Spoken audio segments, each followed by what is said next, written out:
nom du Père et du Fils et du Saint-Esprit. Amen. Bien-aimés dans le Christ, aujourd'hui l'Église nous invite à méditer sur le passage de Matthieu chapitre 19, versets 23 à 30. Et nous célébrons aussi la mémoire de Saint Bernard, un des docteurs de l'Église, un moine qui fut l'un des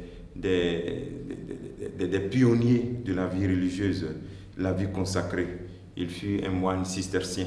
Nous prions pour tous ceux qui s'appellent Benoît et nous prions aussi pour tous ceux qui sont dans l'ordre contemplatif.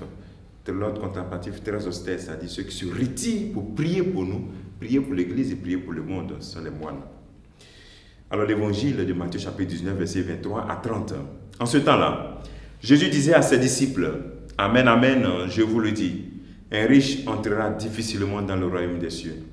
Je vous le répète, il est plus facile à un chameau de passer par le trou d'une aiguille qu'à un riche d'entrer dans le royaume des cieux. » Entendant ces paroles, les disciples furent profondément déconcertés et ils disaient, « Qui donc peut être sauvé ?» Jésus posa sur eux son regard et dit, « Pour les hommes, c'est impossible, mais pour Dieu, tout est possible. » Alors Pierre prit la parole et dit à Jésus, « Voici que nous avons tout quitté pour te suivre.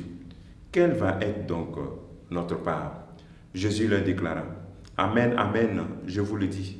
Lors du renouvellement du royaume, du monde, lorsque le Fils de l'homme siégera sur son trône de gloire, vous qui m'avez suivi, vous siégerez vous aussi sur les 12 trônes pour juger les 12 tribus d'Israël.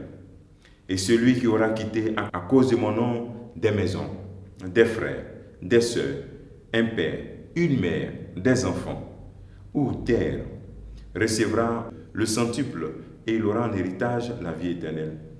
Beaucoup de premiers seront les derniers et beaucoup de derniers seront les premiers. » Acclamons la parole de Dieu. Louange à toi, Seigneur Jésus. Nous sommes toujours dans cette même logique de l'évangile que nous avons écouté hier, où le Seigneur nous invite à tout sacrifier, à tout vendre pour le suivre, à partir de la question de ce jeune homme riche. Toujours dans ce chapitre 19 de l'évangile de Matthieu. Maintenant, voici que le Seigneur profite de cette question pour dire qu'il est difficile à un riche d'entrer dans le royaume des cieux. Puisque ce jeune homme est parti triste parce qu'il savait qu'il avait beaucoup de richesses. Il n'était pas prêt à vendre. Souvent, on n'est pas prêt à sacrifier. Et donc, le Seigneur nous dit, il est difficile à un riche d'entrer dans le royaume des cieux.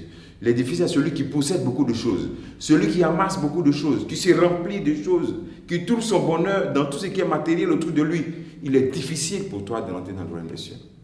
Lorsque tu t'attaches à tout ce qui est matériel, aux hommes, à l'argent, aux biens, à ton ordinateur, à ton téléphone portable, et que tu oublies Dieu, il est difficile pour toi d'entrer dans le royaume des cieux.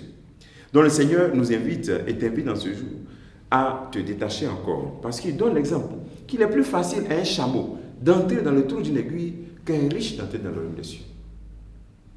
C'est la présentation, la vérité de l'exigence de Dieu. Bien-aimés dans le Christ, faisons attention. Nous présentons bien sûr dans nos prêches la miséricorde de Dieu. Dieu est miséricordieux, c'est vrai. Dieu est bon, c'est vrai. Mais Dieu est aussi exigeant. Le royaume des cieux n'est pas dans l'à peu près, n'est pas dans les deux sens. Le royaume des cieux est dans la radicalité. Alors donc, nous sommes appelés, si nous voulons entrer dans le royaume des cieux, de nous détacher vraiment de tout. Et d'être libre pour entrer dans le royaume des cieux. Qui sera sauvé? Bien entendu, celui qui sera prêt à se détacher. Celui qui sera prêt à tout vendre. C'est pour ça qu'il fait l'éloge des disciples qui disent qu'ils ont tout laissé pour le suivre. Quand tu es capable de tout détacher, tu reçois cette récompense. Et cette différente récompense, Jésus le dit, tu vas recevoir père, mère, parce que tu as laissé et tu vas recevoir maintenant de Dieu.